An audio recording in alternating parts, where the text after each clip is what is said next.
All right, good evening, members of council, administration, and those who are streaming from the comforts of home. Welcome to our meeting this evening. And roll call. We have Councillor Houston, who is off on personal leave. And so with that, I'll call the meeting to order. And I do want to report out that we had an electronic closed meeting was held earlier today at 5:15 and reported out during that open session of the meeting. And the land acknowledgement was read out as well at a public council meeting earlier this evening. So with that, members of council, any pecuniary interest on the agenda as presented to you this evening? Hearing none, we'll have that duly noted. We do have 3 sets of minutes. The regular council meeting of June 28th, public council meeting, June 28, 2022. That was the development charges study. And the public council meeting, June 28, 2022. And that was the ZBA 205 and 227 Lesbros Road. So if I could have a motion to approve those minutes as presented. Deputy Member Keddy, thank you. Councilor Tonio, thank you. On those minutes, any errors or omissions? Hearing none, all in favor? Opposed, if any, that is carried. There are no supplementary agenda items to deal with here today. So we'll go right into delegations, and very pleased that the Windsor Essex County Health Unit, our active school travel charter, although school is out right now, but it's always a good intention to prepare ourselves before September rolls along, which will be here sooner than later. So I want to take this opportunity to welcome Kevin Morris, our health promotion specialist, as well as Eric Nadlin, our Director of Public Health Programs, to both of you. Welcome to our meeting this evening. And before we do that as well, we do have a report, members of council, if I could bring that report forward.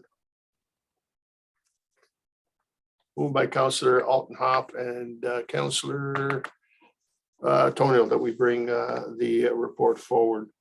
All right, with that, welcome. Thank you, Your Worship. Thank you, members of Town of Tecumseh Council, for having us this evening. As the Mayor mentioned, my name is Eric Nadlin. I'm one of the Directors of Public Health Programs at the Windsor Essex County Health Unit. I'm joined by Kevin Morris, Health Promotion Specialist from our Chronic Disease and Injury Prevention Department. We're here today to tell you a little bit about the Active School Travel Charter and to seek Town of Tecumseh's endorsement of that charter. It's a set of principles developed by a group of community stakeholders, and Kevin will tell you a little bit about the development of those principles, intended to inform planning decisions to provide safe access to active travel to and from school for local students. We're looking for your endorsement, similar to your sister municipalities in LaSalle, Kingsville, Essex, and Lakeshore, as well as the City of Windsor, and obviously County Council. So I'll pass it over to Kevin to give a brief presentation, and we're happy to answer any questions you might have. All right. Thanks, Eric, and thank you, Mayor McNamara and members of council for having me today, and Eric to present this. So I'll just go through a little bit. We're going to talk a little bit, as Eric said, about the charter, also about the grant and how it got developed, and active school travel. I don't know if there's a presentation that's up, or do I need to share that? Thank you. All right, here it is. Okay. And I'm just going to pull my notes now. If I can have the next slide, please. So before we get into a little bit about the grant and the charter, just want to let you know a little bit about active school travel. So when we're talking about active school travel, we're talking about using human-powered modes of transportation to travel to and from school. Our most common forms of active school travel are your walking, wheeling, which can include your biking, skateboarding, rollerblading, or using your mobility assist devices. We know that active school travel has many benefits, is important because it increases our children's physical activity levels, enhances academic performance, and reduces air pollution and amount of traffic in and around school zones to make it safer for students to be active. Next slide, please. Just a little bit about the grant. The Health Unit, alongside VESA Community Partners, we applied for the Ontario Active School Travel Fund, the OAST, on behalf of the Windsor Essex County region. This fund is administered and overseen by Green Communities Canada. They are a leading organization that promotes active school travel. The fund is there to help to increase active school travel opportunities for elementary students by supporting initiatives that encourage them to walk, cycle, wheel to and from school, as well as the bus stop. In December 2020, the health unit received OAST funding in the amount of $60,000. And these funds were to be used toward active transportation initiatives for schools throughout Windsor-Essex County during January 2021 and just finishing up here in June of 2022. To implement these initiatives, we formed a regional committee, which included the 3 school boards, along with the Windsor-Essex Student Transportation Services, County of Essex, the City of Windsor, Windsor Police Service, and Bike Windsor-Essex to minister all of our activities. In addition, the grant is being matched by these community partners in the form of monetary and kind contributions. Next slide, please. Since we had the funding, we were quite busy with a lot of initiatives and activities. The committee hired an active school travel planner. We created terms of reference for the regional committee and an active school travel charter, which I'll talk about a little bit after this. Pilot schools were also selected to oversee some of the larger active school travel initiatives that we were doing. We had 3 schools in Windsor and 3 schools within the county. Our county schools were MD Benny Public School from Leamington, Holy Names Catholic School in Essex, and Stella Maris Catholic School in Amherstburg. We also created school working groups for each of the pilot schools and conducted active transportation surveys with our students and family members from pilot schools to get a better idea of their active transportation needs. Next slide. In addition, we completed walkability and bikeability checks of common routes to and from the pilot schools to ensure safety, to improve wayfinding signage. We also created a new and revised active and safe routes to school toolkit, which has been shared with all of our schools. We installed bike racks at each of our pilot schools, so new ones, and we delivered bike safety seminars for students at each pilot school, which were grade 5 and 6s. Next slide, please.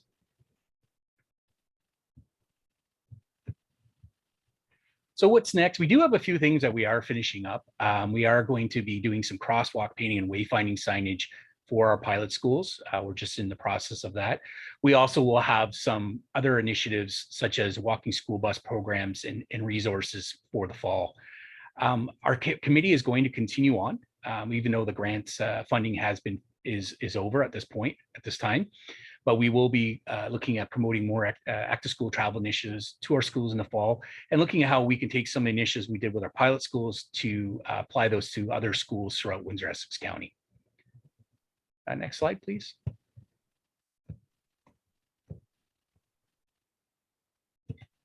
So as indicated, As indicated, one of the key initiatives that we completed by our regional committee was the creation of the Active School Travel Charter. This charter is important as it helps to strengthen regional coordination, collaboration, and leverages our collective resources and knowledge that will help support long-term program sustainability. Charter also helps to serve as a statement of principles to guide our schools, our school boards, municipalities, student transportation services, and other community partners to consider how activities and decisions can encourage more active transportation in our local communities. The charter also enhances and supports active transportation in current municipal master plans, policies, and procedures.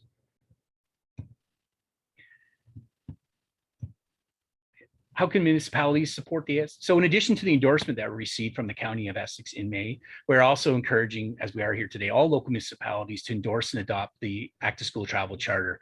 This will help to emphasize the importance of active transportation supporting programs, policies, and infrastructure within Windsor-Essex County. Next slide, please.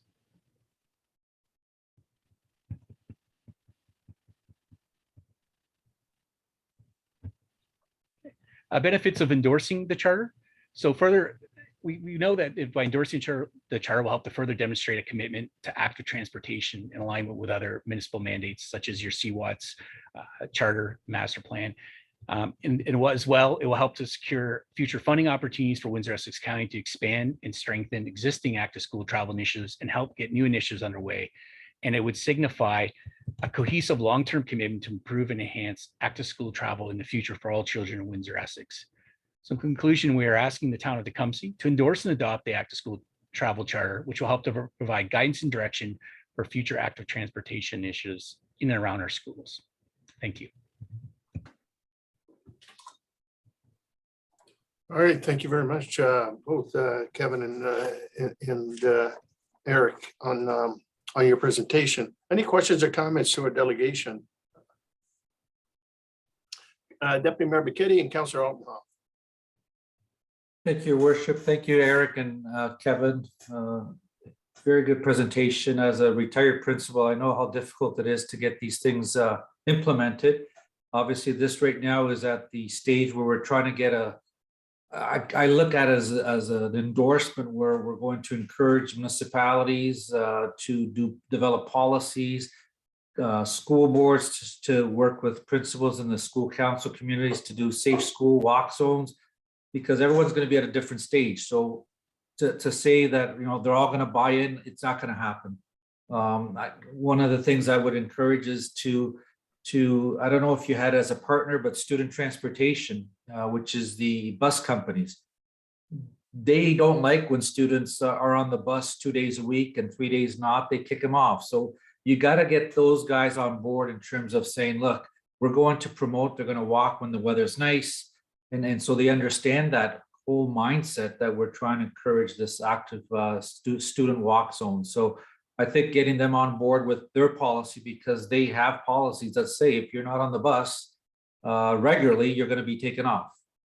So that's a concern for parents. And obviously with the school boards, I would encourage that this is advertised through their social media, through all the schools, the school board websites, as well as have a presentation like this PowerPoint slideshow. If your reps can tell the principals to present this at the school council, parent council meeting, so the parents are aware, so they start talking about it. So when they hear it out there in the community, in the news, they say, oh yeah, that's what they're talking about. And it's going to take a few years, but I think it's a first step in the right direction, but still a lot of challenges ahead in terms of getting the buy-in from everyone. So thank you again. Councillor Altenhoff. Thank you, Worship, and through you, again, to our delegates, gentlemen, thank you very much for bringing, perhaps it's somewhat a bit of a hidden topic, but something that's very relevant, very important. I remember when, I was in grade school, I was one of those crosswalking guards, and it seemed like, I'll be honest with you, there was hundreds of kids walking or riding their bikes. And I'll be honest with you, although I don't monitor it perhaps as closely as I did when I was a crossing guard, but I don't think you see it as much today as it was back in the 70s and 80s. And I could be very wrong. I don't have any data to support my mindset on that, but it seems that over the years, it's kind of changed. And, a lot of people picking up, a lot of people using bus, which is fine. But I think you've all indicated quite well the benefits to walking to school or riding your bikes or rollerblading or, even you're using your little scooter. And at one time, don't mind saying it publicly, I remember driving with my kids on our scooters all the way to DM Eagle School from where we live. So, and actually we were kind of applauded by the crossing guard, saying that we're taking these initiatives. So I really think this is a good thing. And I would also, articulate or echo some of the points that the deputy mayor brought forth, saying that, maybe try to tap into other resources. I would also encourage you, I'm sure you have, but the OPP and police enforcement, obviously this is going to have a big role and effect on that. We must make sure that policing and enforcement stays quite important. We have to be proactive on these things rather than reactive. And, educating the public. I think if we can do our best to really push that so that they understand what's happening, they understand the changes that maybe they've gotten so used to over the years that they're just not familiar with things. But these changes are all for the better. And I think if your initiatives can do that, that education will be very important ultimately for the better of many. So thank you very much. But I'm happy to support this and appreciate your efforts and all of those involved in this. Thank you. All right, anything further, members of council?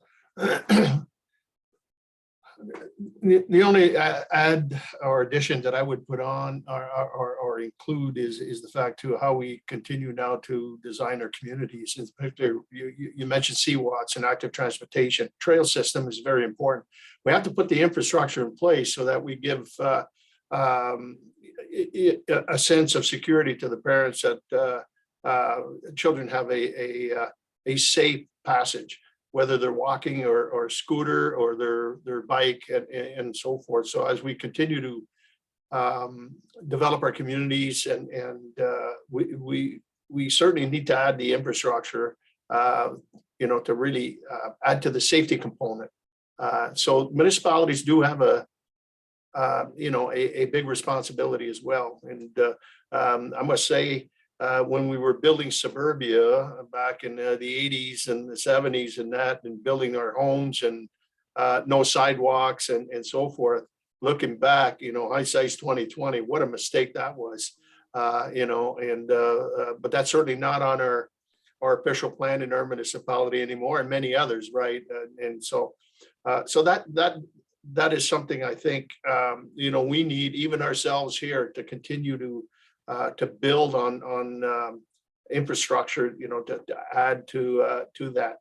And the other piece, more importantly, and I know Councillor Altenhoff will certainly attest to that, is how important it is to have your neighborhood schools and not lose them, and build schools in cornfields and so forth, which added to busing as the only real active means of getting them to school.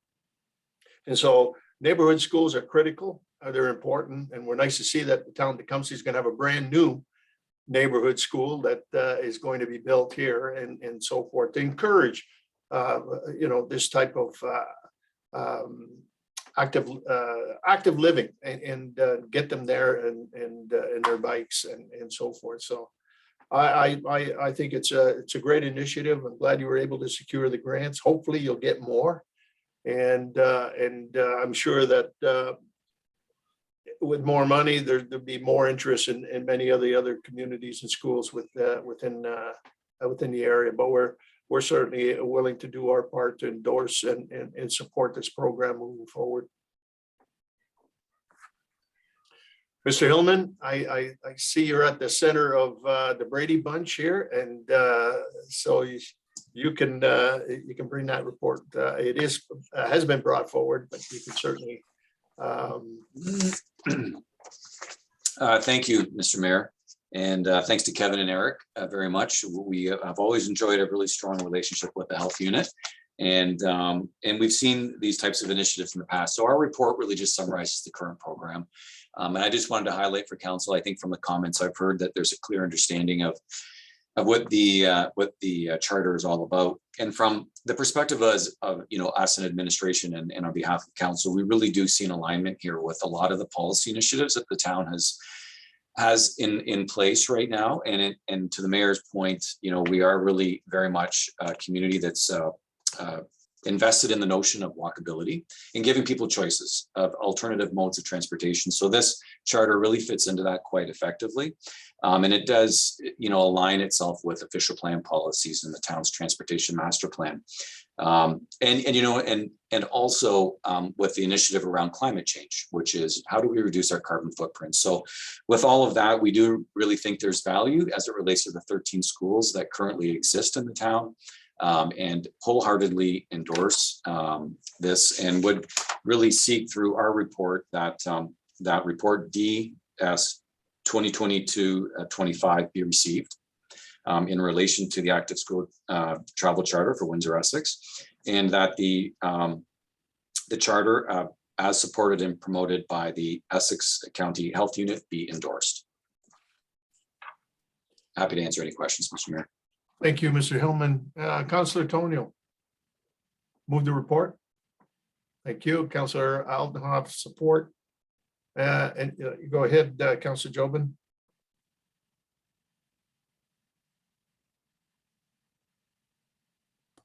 I was supporting, but thank you for the report. Oh, all right, thank you. Well, as you can see, it's without calling the question, I think it's going to be unanimous. So on the question, all in favor? Opposed, if any? That is carried unanimous. Thank you very much, Kevin and Eric. Thank you. Thank you. Okay, communications. There are no communication for information items presented to council and no communication action required. Wow. So we'll go right into committee minutes. It comes to Accessibility Advisory Committee of June 14th, 2022. Can I have a motion to accept the minutes? Councilor Jobin moves, Councilor Tony will support. Questions or comments? Go ahead, Councilor Altenhoff. Thank you, Worship. And through you, I just want to note, pull up, I think it's E1 of that, those minutes. Just there's a little reference to the renovations on the Cattle Library. And I appreciate the input that's been provided by this committee. I think it's very good. I will note they provided some feedback on kind of universal washroom or universal design, color palette selection, interior color palette selection, and parking. I think a lot of those things certainly are kind of mandatory in the sense of looking at things. So that's quite important. But I think still nonetheless, some of the other points that were raised, that color paletting and so forth, I think those are good things. And if we can raise that to the architect, be hopefully beneficial for all. So just wanted to bring it up because I think some of those discussions are going on now. Thank you. Yeah, I get Mr. Anthony, if you want to certainly weigh in on that, and I think you can explain. I think we're going to have a chance to go to the public. Good points, though, Councilor Altenhoff. Yes, through the mayor to Councilor Altenhoff. Yes, the architect led the session with the advisory committee, so he has those notes that were provided back. As well, we had our first session today with 3 members of council, and we'll have it, yourself, Councilor Houston, and Councilor Jobin will be the next session. So you will have a chance to reiterate your comments as well at that time. Thank you. Okay. Anything further? On the question, all in favor? Opposed, if any, that's carried. Thank you. Next is Police Services Board, the June 9th, 2022, a motion to accept the minutes. Councilor Tony move, Deputy Mayor Bichetti support on those minutes. Any questions or comments? Hearing none, all in favor? Opposed, if any, that is carried. All right, move on to our first report, Community and Recreation Services. Call upon our director to summarize the report and recommendation on CRS 2022-109 to 2023-2026 Arena Pool Capital Works Plan. Mr. Anthony. Thank you, and good evening, Mayor McNamara, members of council. So certainly the purpose of this report is to present council for its formal adoption, the 2023-2026 Arena and Pool Capital 5-Year Plan. This is supplementary to the concurrent 2022 Arena Pool Capital Plan, which was previously approved earlier this year. The developed plan for capital projects provides a detailed synopsis in prioritizing necessary renovations, asset replacement and repair, and new infrastructure developments. Through the background of this report, I will note to council that the triple gymnasium project identified in the alternate strategy was presented to council under scenario 2 in the Community and Recreation Services Capital Priorities presentation on March 29th. Because this project requires the support of upper levels of government, as well as local organizations support and potentially debt financing, it is not included in the 2023-2026 plan at this time. This project scope for the triple gymnasium will also include parking lot expansion, stormwater management, and the cardio rehab center partnership with the Hotel Duke Grace Healthcare addition. Administration is pursuing council's direction to seek upper levels of government support for the Sportsplex component prior to its inclusion in the capital plan. So just to recap, this project is still on the board. It is still there.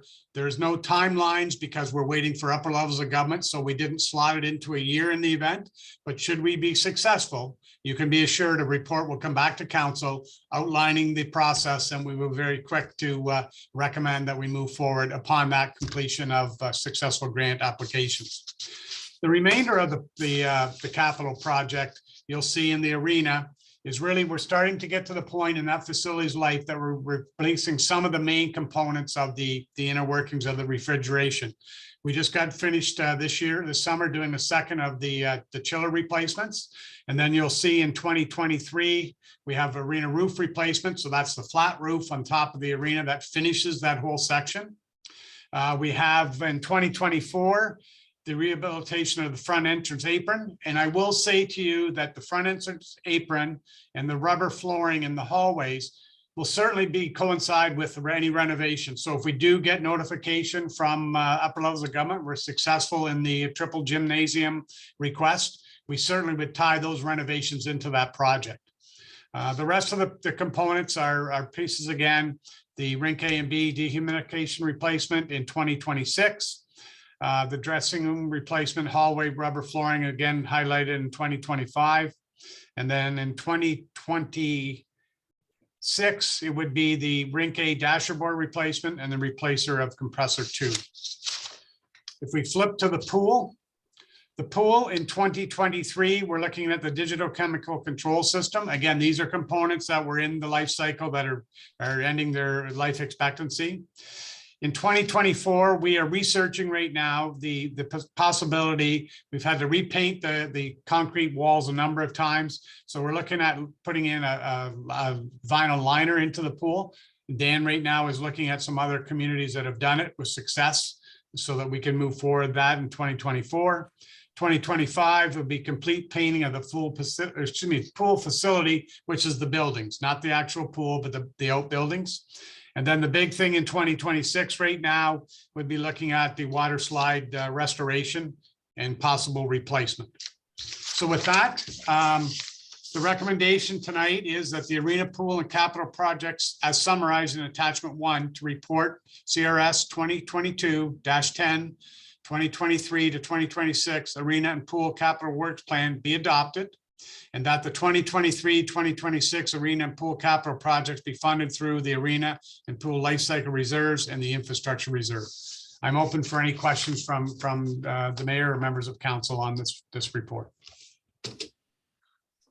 Any questions or to Paul? I hate to be the one that has, I've got I got a couple. Actually, when I remember maybe just as you got here, Paul, or maybe shortly after, we had a rink grant, and it was about $1.5 million. We dehumidification was done at that particular time. The whole new roof was put up, you know, to support the solar panels and so forth. And so forth. So I noticed, and that's about 10 or 12 years. Are we noticing a lot of structural issues on the roof right now, or is that the center section, which is not the steel cladding that supports the panels through the center of the? Because I remember during the rink grant, we had major issues there where even the contractor at the very beginning, the flashing was on backwards, and we were getting a lot of water damage. And I remember that in the old restaurant area at the top. So that's question number 1. So to respond to that question, Mayor McNamara, you are correct. It is the flat roof areas and the upper part of the building. The two rink, the metal clad roofing on both arenas are very good shape. We knew that too as well when we put on the solar panels, that it would protect the actual roof structure itself from sunlight and some of the normal issues that you have with it. The flashing was repaired during that rink grant. So we did a portion of the roof this year, a small section. I believe it was 2 years ago, we had a company come in and do the infrared on the roof to pinpoint some high spots that needed to be done. So this will take care of all the refurbishing of that flat roof in that upper area. And I can tell you, since the time that we did address the flashing, that the leaks in the center ice room have really been eliminated. Excellent. And the other one, it was on the dehumidifiers themselves. So the life of those are about 10 years? They're approximately 15 years. So by the time it gets to this, it will be a 15-year period. So you are correct. When I first arrived, it's been 13 years now. So a couple more years down the road. So we're looking at between 15 and 20. We also do an assessment on the equipment at that time. So right now it looks like that's the point. But when we get to 2025, when it's time to replace it, we'll have another assessment done on the equipment. And if that equipment is still workable and has another year or two, we certainly will postpone the replacement of it. However, we do ensure that we don't, if it's on its last legs, we don't take that chance to run it through another season to get through it, because if it does go down during the season, we got a major problem. Yeah, no, I certainly understand that. And it'd be nice if we can tie that into, especially the big ticket ones with the triple gym and so forth. My last and final one is on the replacement of the compressors and so forth. I know that's something I had asked a long time ago when the time comes, and in particular, most of the infrastructure that was built 25 years ago, like the compressors had no conservation portion to them. They were basically on and off, as the demand was for refrigerant, the motor would kick in and boom, compressor would start. Moving forward in that, I know the initial cost might be a little bit higher, but variable speed motors on those compressors do save a lot in terms of costs. And so I'm hoping that that we look at that as well, because again, continue to reduce our carbon footprint, because that arena is the biggest energy user. And I know with the panels, we've been able to cut that dramatically, but it'd be nice to continue to do that, because then the big cost is obviously the ice and it's the equipment, to refrigerate the ice that is expensive.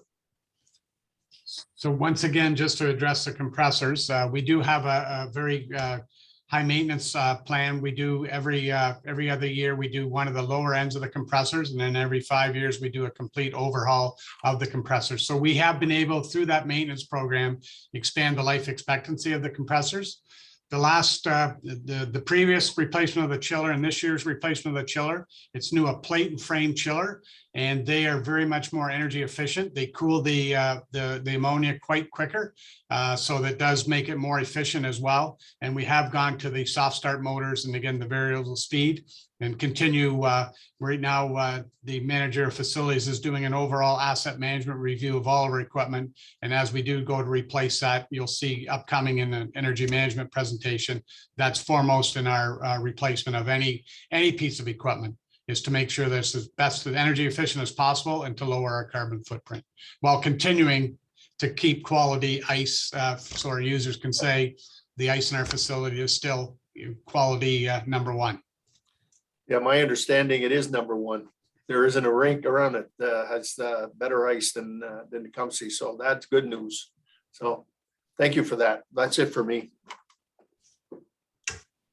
All right, any further questions or comments? If not, then a motion, then we adopt the report as presented. Deputy Mayor Buchetti, Councillor Altenhoff, thank you. All in favor? Opposed? That's carried. Thank you.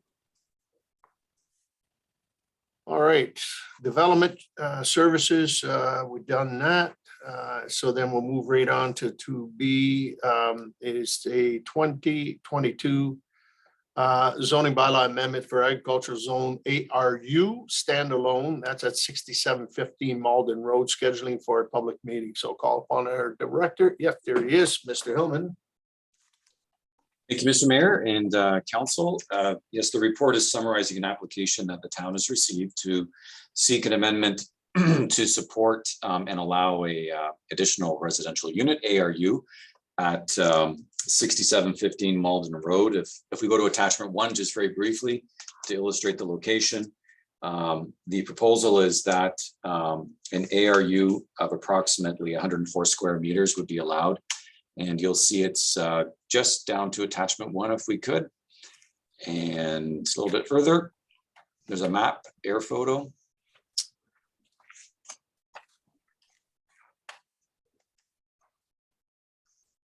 Page 71 of the agenda. And so you can just see it's just south of South Talbot Road. If we continue down, and outlined in red.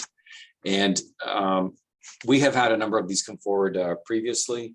It is a single detached ARU that would be separate from the dwelling that is currently situated on the property. And in this instance would utilize an existing access that currently exists on the property.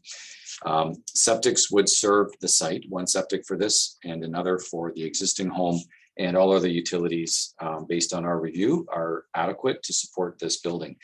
As we've reviewed with council many times before, the provincial policy statement promotes this, the Planning Act as well, the county official plan and the town's own official plan provide for these ARUs, as we call them. And in this area, subject to a rezoning, they can be considered. So really the purpose of this evening's report is to seek authorization from council to proceed to a public meeting on August 9th at 5:30 in accordance with the Planning Act to consider a rezoning at 6715 Malden Road. And in order to permit a standalone ARU in accordance with section 412 subparagraph 12 of the Tecumseh official plan. Great, thank you, Mr. Hillman. Any questions or comments? Go ahead, Councilor Jobin. Just move the recommendation. Thank you. Do I support?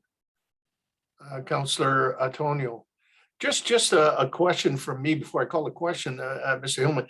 In the legislation, is there an ARU? Is there a certain size or square footage, that says you can't exceed that because then it becomes more of a single family home or so forth? Through you, Mr. Mayor, good question. And the way it's set up at the provincial level is they do leave that to the municipality to establish those rules. Those are some of the guidelines that have been developed over the past number of months as a number of applications have come forward. And you'll recall we're doing a housekeeping amendment, a public meeting in a few weeks at council to consider those guidelines. And the intent is that they are, the main house remains the dominant main house, and that's controlled by any number of factors, one of which is size. So our proposal is that they maintain at least less than 50% of that home, up to a maximum of 100 square meters. We know this one's 104, but it's a very fine nuance. And that's one of the main controlling mechanisms that would be used. And that's very consistent with what we see across the regulations in Ontario. Okay, thank you. Yeah. On the question, all in favor, oppose, carried, thank you.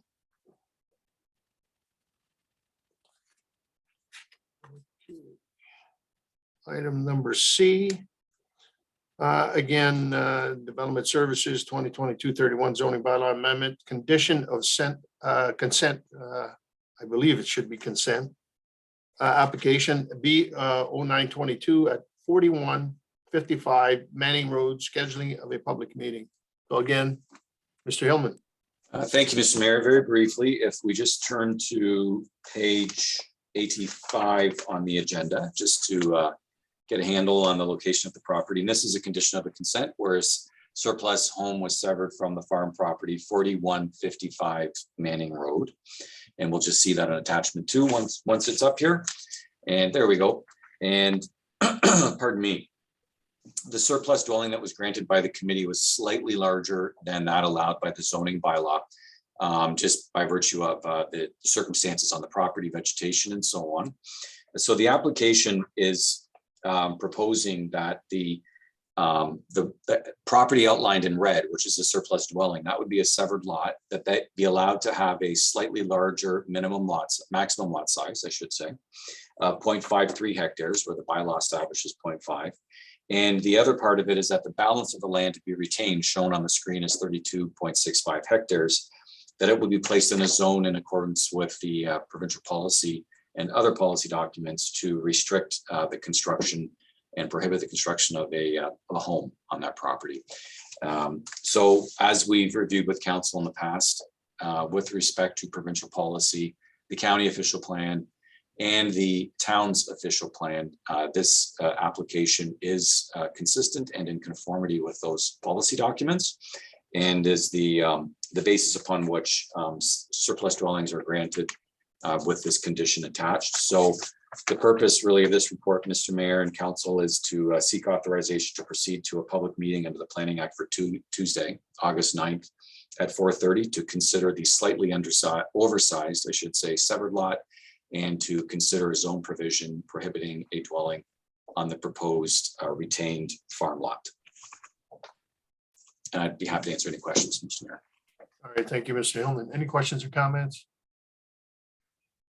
Then on the motion, I need a mover. Yeah, Councilor Tonio, Deputy Mayor Buchetti, move supported.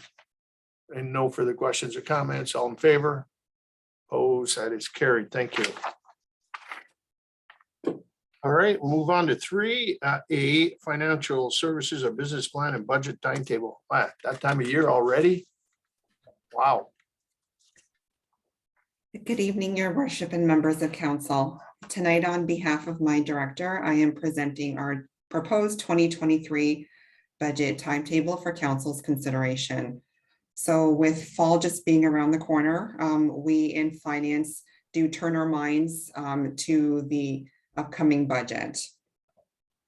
Generally, we try to adopt the budget in December, but with this being an election year, we've had to push things back a bit. Normally, we table the budget and have deliberations in November and look to a potential adoption in December. So this year, there is one meeting in December, so we propose to table at that meeting and then schedule deliberations in the new year with potential adoption on January 24th. Now, the benefit of adopting early in the year is that the departments have their budgets. They have their budgets, and then that way they may proceed confidently with their service delivery. So with this report, we are seeking council's approval of the 2023 business plan and budget timetable as detailed under the recommendation section.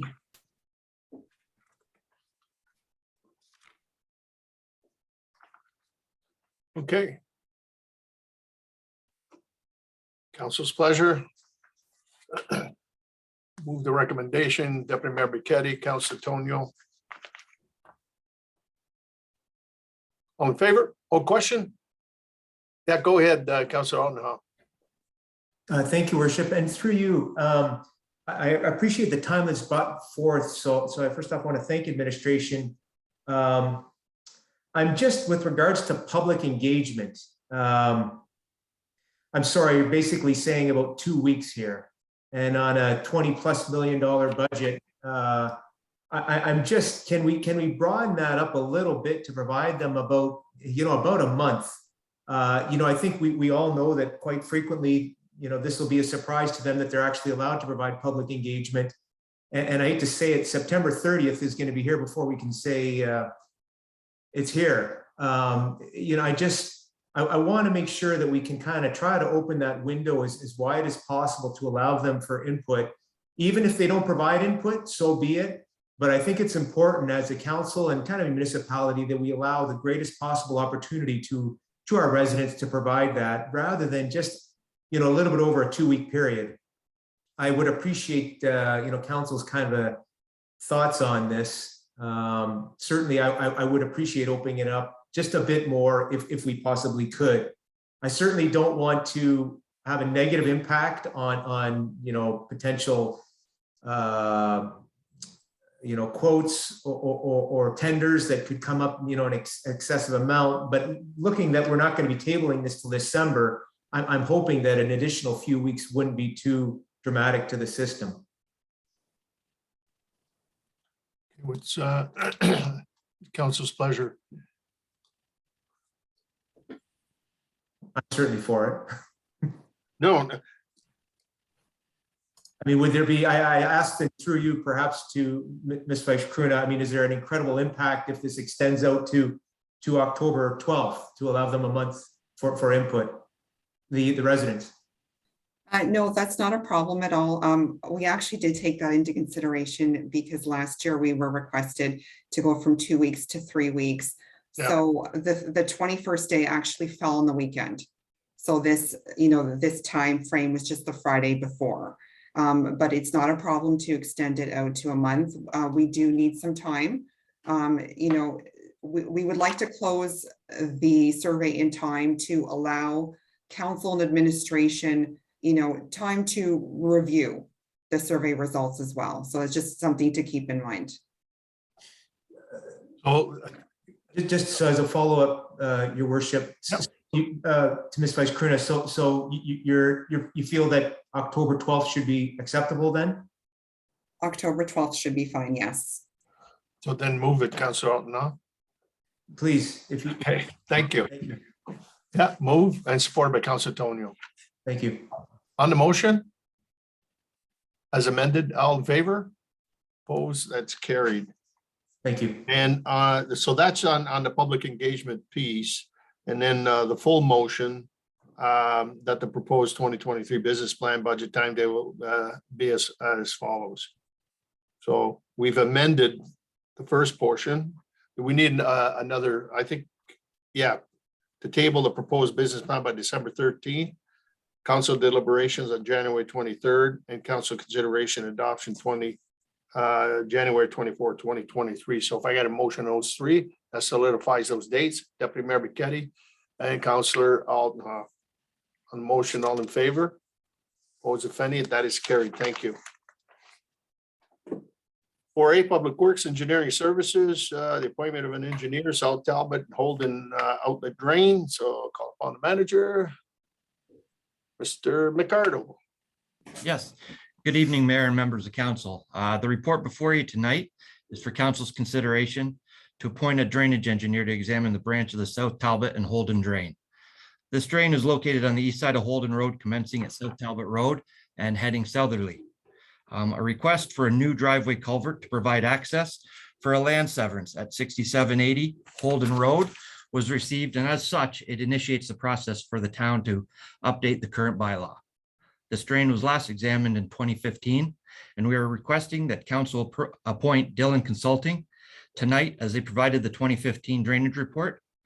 And with that, I'm available for any questions to try and answer about drainage.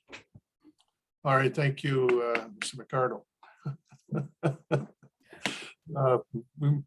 We could put you on the hot seat, but I think we'll be generous. We'll appoint the engineer. On the motion, I need a motion to appoint the engineer, Councillor Jobin and Councillor Altenhoff. Questions or comments? Hearing none, all in favor? Opposed, if any, that is carried. All right. Okay, we'll move on to the acting clerk and we move right into bylaws. Thank you, Your Worship and members of council. Good evening. Tonight we have two bylaws for your consideration. I just want to, for those who are maybe watching at home, bylaw number 2022 53 did not come forward tonight at our public council meeting regarding this drain. It was actually returned back to the drainage engineer for further revisions. So I just want everyone to be aware of that. So the first bylaw that we have tonight is bylaw 2022-52, and that is the bylaw for the repair improvements for the South Talbot Road Drain East and 12th Line Drain, which requires only a first and second reading. And after that motion, Your Worship, we have a third and final reading for the LaChance Drain.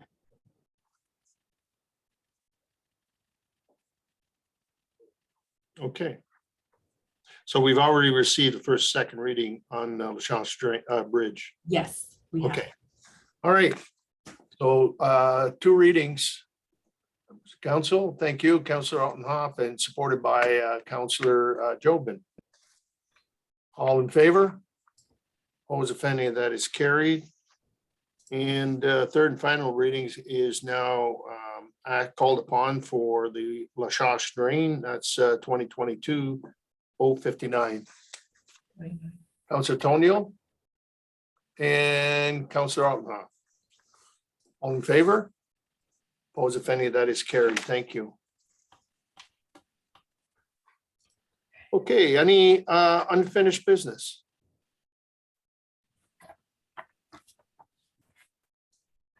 All right, we'll move to new business, and normally I'd go to council, but I think I'm going to start this one because of as the chair of the 100th anniversary task force. I want to extend my thanks to the task force members, Councilor Tonio, and all members, and to staff.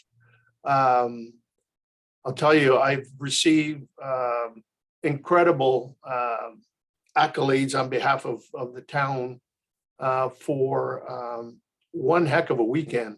And it went off without a hitch. Mother Nature was really kind to us. Our mayflies or June flies or fish flies, they were kept in abeyance till the Tuesday following. But it was just an amazing weekend. And so on behalf of myself and certainly council, task force member, everybody, I just want to extend my heartfelt thanks. Everybody, was on cue, and extremely proud to be the mayor of this community on its 100th anniversary. And, the beautiful murals, the concerts, the fireworks, it goes on. And the great relationship that we're starting to build with our Indigenous population, and to Patricia Chanou and Carrie Ann from the Caldwell First Nation, Dr. Jerry Fontaine, the sharing of their thoughts was just, so rewarding. And so we're going to continue to expand that relationship with certainly our first the Indigenous population in our region as well. And so once again, thank you, Marg, and your team. It was just a phenomenal week. And if anybody wants to have any type of consulting on organizing a 100th anniversary, Rico will be glad to, Councilor Tonio, to take care of that charge. But it was certainly a wonderful weekend. So thank you, staff. You guys have done an incredible job, because for me, I'm the poster child, so to speak, but the people that were supporting council is staff and the volunteers that did so much, and in all the different departments, whether it's fire or public works or everybody. You stepped up, and give yourselves all a pat in the back. You deserve it, and so thank you.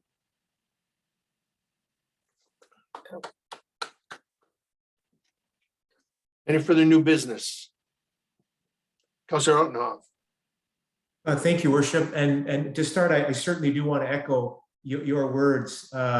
Even as we were progressing closer and closer to the event, there were residents coming up to me saying, what's going on? What's this mural? Tell me about this. And they could see kind of how it evolved, and they were really moved, obviously by the imagery, but even by the color selection and some of the other things that were going on in the town.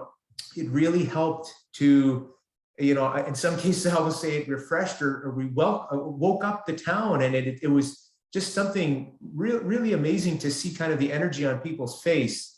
So I really want to echo the words of our mayor, and really I'm just bringing forth the words that our residents are really trying to express of appreciation, because they know there's a lot of work and a lot of efforts, and that really, please extend that out to everyone, because I think our residents were very, very happy, very pleased for those who engaged. But I do have other new business. Yep. Sorry, it is related to kind of traffic issues. And I first off want to acknowledge, I know I've been communicating with the CAO. Marg, you've been very helpful in receiving and forwarding some of the correspondence that I've sent to you in the recent past, and I appreciate that. I do want to articulate a couple other points. The one is, I know there was speed monitoring occurring on Hayes pretty well right at the apex of that 90-degree turn that occurs as you're traveling kind of east-west and then going north-south into kind of the Lakewood, near the Lakewood Park entrance. I appreciate that they were monitoring speeds at that site, but I think the reality is, given that it's in a corner, the data is going to be skewed. It is physically impossible, I think, to be traveling at even close to the rated speed limit, because any vehicle that's traveling that is most likely going to roll over and run over into the resident site.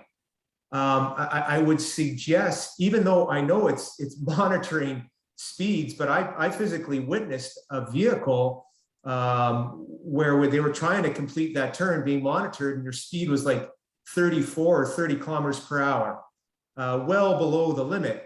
So I think that data would be skewed, and I would make the recommendation that really all that data that was acquired, I'm sorry to say, really should be excluded from any study, because it's not, I believe, at the appropriate site that it should be at, the monitoring system, for what really we're trying to get out of that location. The other point I wish to raise, I'm sorry, I don't have permission from the resident yet, but I will seek it. But it is issues with Brighton Road and the continuous, he's quoted it as racing, squealing tires, excessive speeding, and the muffler noises. This was a site that was identified as a region where, the 85th percentile or the 80th percentile, I'm sorry, I can't recall the exact number right now, was in excess of well above, I believe, 10 kilometers per hour, that posted limit. There are, to the best of my knowledge, works to be undertaken to try to mitigate and bring those speeds down.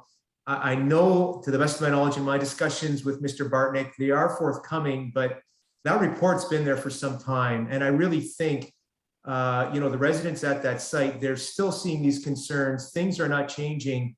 We have supported, we have told the administration, council's told administration that we want these things into place, but we've been waiting, to be honest with you, I think it's years now. I think we should be putting the speed mitigating physical barriers kind of into place and getting them there so that they can do their job. Because I'm continuously seeing, complaints from a few residents at that site. I will be asking permission from the resident to forward off Mark to the his email to you, but until I receive that, I just kind of wanted to preface it that this has been discussed in the past, and there was a study done, and there was a recommendation on kind of implementing some hardware, and we're still waiting for the hardware. So I think it's appropriate to let's put it in and let's get it done, and let's hopefully mitigate these speeds in a proactive manner to benefit all. Other than that, I have no more new business. Thank you to everyone. Go ahead, Mr. McCardle.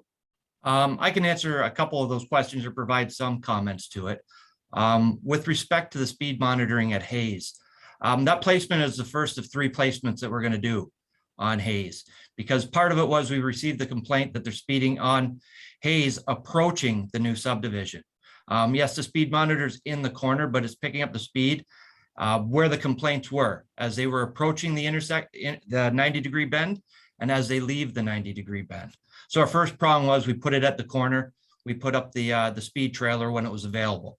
We are going to be placing 2 more units inside the subdivision on the north-south leg, as well as on the east-west leg of Hayes as it heads out to Manning Road.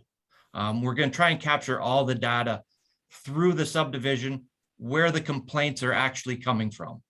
And then we're going to look at it as a whole, because the complaint is that they're speeding out of the existing subdivision, Grant, Cata, Fairway, and using that as a speedway to cut through to Manning Road. So we are trying to capture the data of the traffic approaching that 90. Yeah, I understand they would slow down to 10, 20, 30 to go around the bend, but the monitor is actually picking them up on the straightaway coming from as far as Grant, Fairway when they make the turn along there. So that data still is useful. Yes, we're going to see some data where it shows it as they're reducing the speed to the corner, but we're going to see if they are speeding into the corner And then with the second placement that we're going to put in place, I believe tomorrow, we'll see if they're speeding out of that bend up to, Hayes, where they make the right turn and then head out of the subdivision. So it's kind of a three-pronged attack.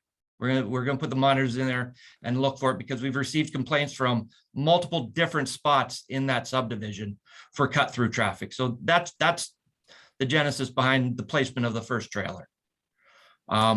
With respect to the, let's see, what was the second question? Brighton Road. That report did come through. I believe the report did illustrate that the 85th percentile was not excessive through the corridor from the roundabout to Riverside Drive. Yeah. I believe the excessive speed may have been found approaching the roundabout from County Road 22. That's where there is a recommendation for a speed hump or a speed table or something of that sort. That, yes, we haven't put it in yet. We still have to go to the county, but we wanted to get the other items that were included in that report put in first. We did undertake last year, we did all the painting for all the cross rides and all the pedestrian crossings and everything that was illustrated in the report that came back to help produce traffic calming by having pedestrian crossing markings, cross rides at all the side streets. What we're waiting for, and unfortunately what everybody in this province or this area is waiting for, are locates to put in all the signage to go with it. We've been waiting upwards of 60 days again on locates because we can't put in any of the signage that goes with the painting. So in reality, we're going to be repainting it again before we even got the signs up the first time, which is unfortunate, but that's something that's plaguing the entire industry for doing any work. I have mountains of requests for work. We have to limit what we request because we won't get them in time, and locates are only good for 60 days. And we can't drive any posts or cut any holes or do anything without having locates because of the infrastructure that's under the ground. So it may not look like we've done anything along there, but we've introduced all the cross rides, all the pedestrian crossings, everything that was identified in Dylan's report, we've painted. We just don't have the 60 plus signs that are supposed to go with it to identify that there's pedestrian crossings, which is a traffic calming measure, as people have to understand they're going to see people crossing the road at these spots now. The speed hump, yes, Phil and I have talked. We want to discuss that with the county because that's a section of the road they plow. We want to make sure that it's going to work with them as well as, satisfy what we want from the report. So that's the one item that hasn't been completed in there, but we will be repainting that entire corridor with all the cross rides, all the pedestrian crossings, and hopefully here in the next month or so, we get the locates and we can get all the signage in that we actually have the signage in hand. We just can't install it. And then further to that question, I understand that there's a lot of the complaints stem from loud vehicles and it's motorcycles, exhaust on cars. And some of the complaints we've actually received and we've discussed and called and talked with the residents is about fast acceleration to the speed limit.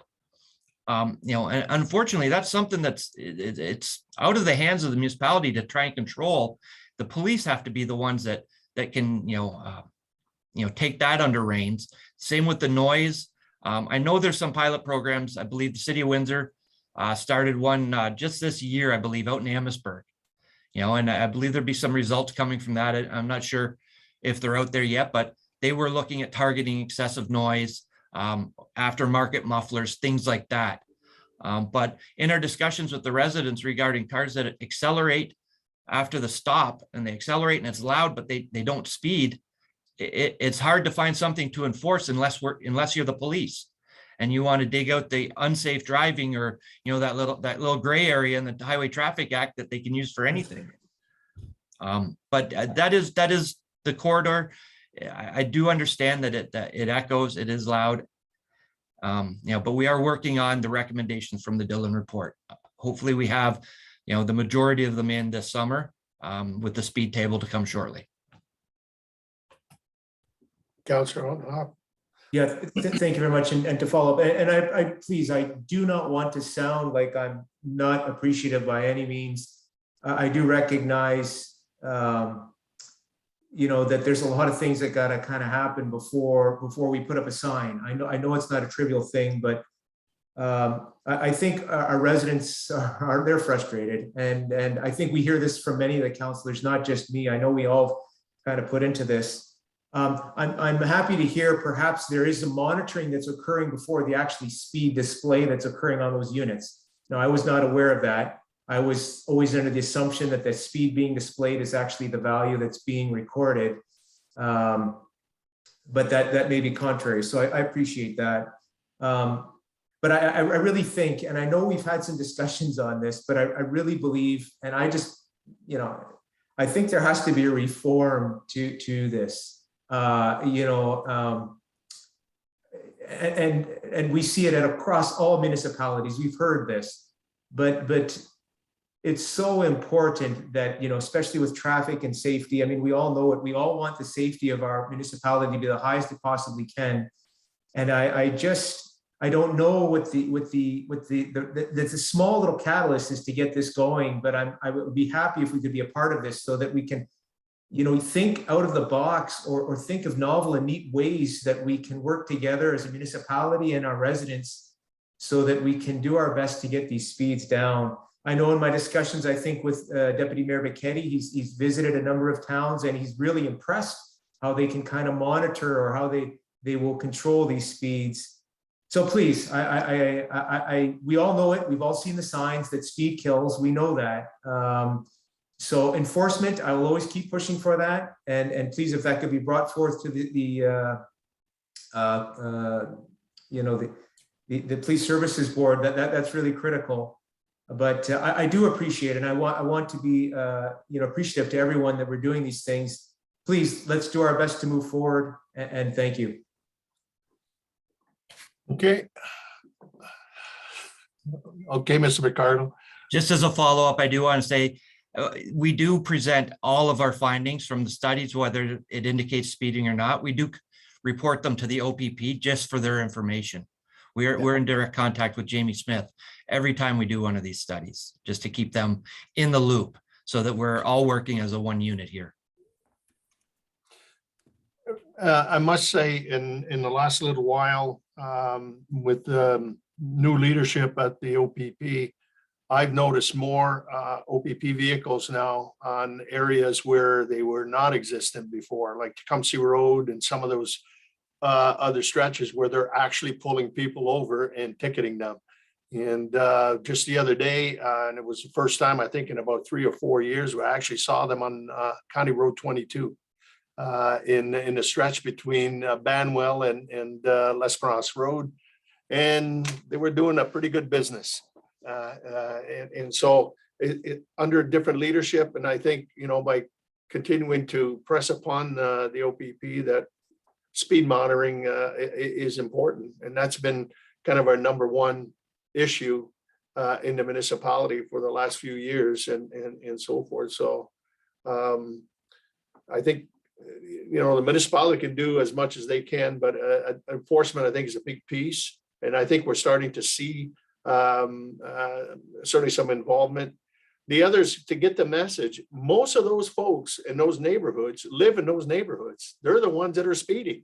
They're the ones that are, squealing tires and doing whatever. And so, to try to get the message out, to be respectful to your neighbors. And so in that regards, because that's the issue at hand, and so forth. So I know it's annoying, and I know, Councillor Altenhoff, I've gotten a couple of those calls from the Brighton Road area, and where obviously the biggest complaint is the motorcycles that are extremely loud.